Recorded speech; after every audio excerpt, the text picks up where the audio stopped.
কৃষ্টি বিকাশ মঞ্চৰ বিশেষ কাৰ্যসূচী ঘৰে ঘৰে গৈ লোকশিল্পীৰে কুশল বাৰ্তা বিনিময় শিৱসাগৰৰ অন্যতম সামাজিক সাংস্কৃতিক অনুষ্ঠান কৃষ্টি বিকাশ মঞ্চই এই কোভিড মহামাৰীৰ সময়ছোৱাত লোকশিল্পীসকলৰ নিজা বাসগৃহলৈ গৈ এশাৰী মাত দিয়াৰ এক বিশেষ কাৰ্যসূচী গ্ৰহণ কৰিছে।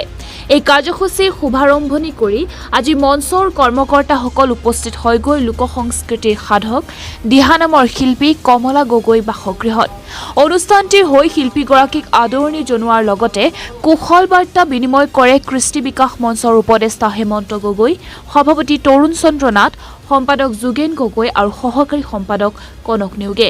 শিৱসাগৰৰ পৰা ফৰিদ আলীৰ প্ৰতিবেদন, ইণ্ডিয়া লাইভ।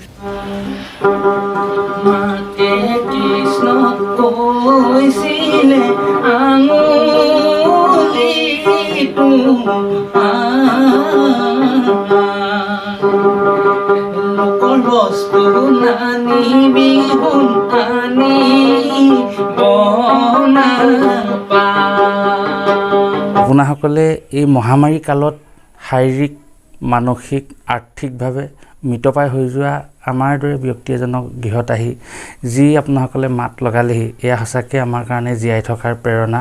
আমি জীৱনত বহুত আজি সাহস পাইছোঁ, কাৰণ আমি আপোনাসকলৰ মৰম চেনেহতে আমি জীৱিকা বা জীৱন নিৰ্বাহ কৰি আহিছোঁ। গতিকে আপোনাসকলৰ এই বিপদ সংকটত আমাক দিয়া মাতৰ বাবে আমি পুনৰ আপোনাসকললৈ ওলগ জনাইছোঁ আৰু আপোনাসকলৰ জৰিয়তে সমূহ অসমবাসী ৰাইজলৈ আমাৰ শ্ৰদ্ধা নিবেদন কৰিছোঁ।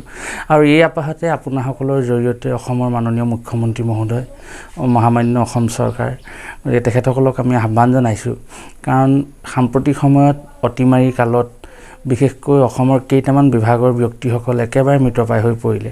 বিশেষকৈ আমি সাংস্কৃতিক দিশত জড়িত, বিভিন্ন ক্ষেত্ৰৰ পৰা জড়িত ব্যক্তিসকল, আজি কোনোবা ব্যক্তিগত পৰিবহণ বিভাগৰ ড্ৰাইভাৰ, হেণ্ডিলমেন, মালিক স্বত্বাধিকাৰীসকল, কোনোবা বিয়াই সভাহে ৰভা পৰলা দি জীৱন নিৰ্বাহ কৰাসকল, আজি বিয়াই সভাহে ৰন্ধন প্ৰক্ৰিয়া, ৰান্ধনি বৃত্তি হিচাপে লৈ জীৱন নিৰ্বাহ কৰা, এনেকৈ বিভিন্ন ধৰণৰ বিভাগৰ ব্যক্তিসকল আজি আধা মৰা হ'লে।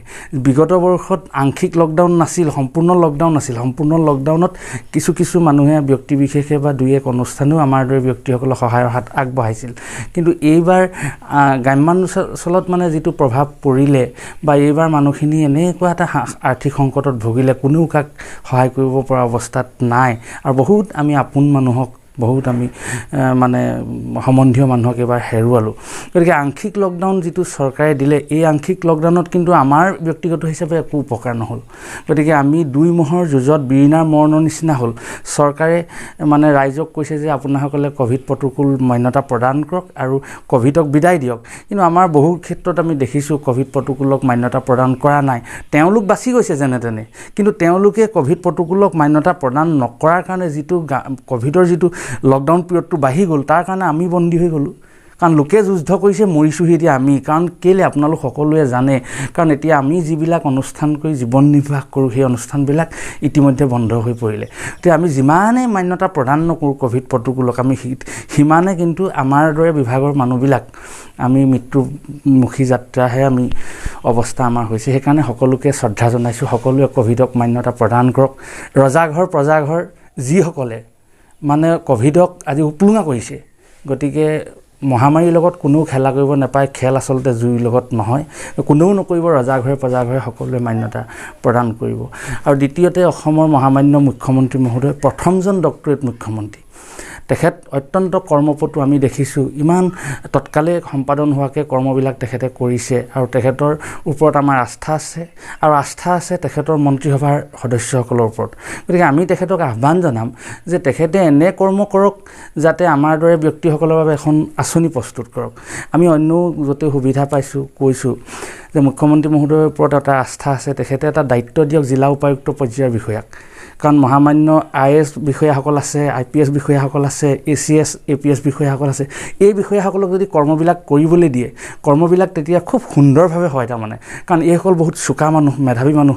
এই মানুহবিলাকে কামবিলাক ন্যায়ৰূপে কৰিব বুলি আমাৰ বিশ্বাস আছে। আজি তেখেতলোকে এটা মূল্যায়ন এটা কৰক যে এজন ব্যক্তিয়ে ইমানটো মূল্যৰ যদি জনসমৰ্থন বা জনতাৰ বাবে যদি কাম কৰি আহিছে, তেওঁক চৰকাৰৰ আওতালৈ আনক। ব্যক্তিগত হিচাপে ময়ে যদি চৰকাৰী সমাজৰ বাবে যদি মোৰ জীৱনত অৱদান আছে তেতিয়াহ'লে মোক চৰকাৰে অতিমাৰী কালত সাহায্য দিয়ক।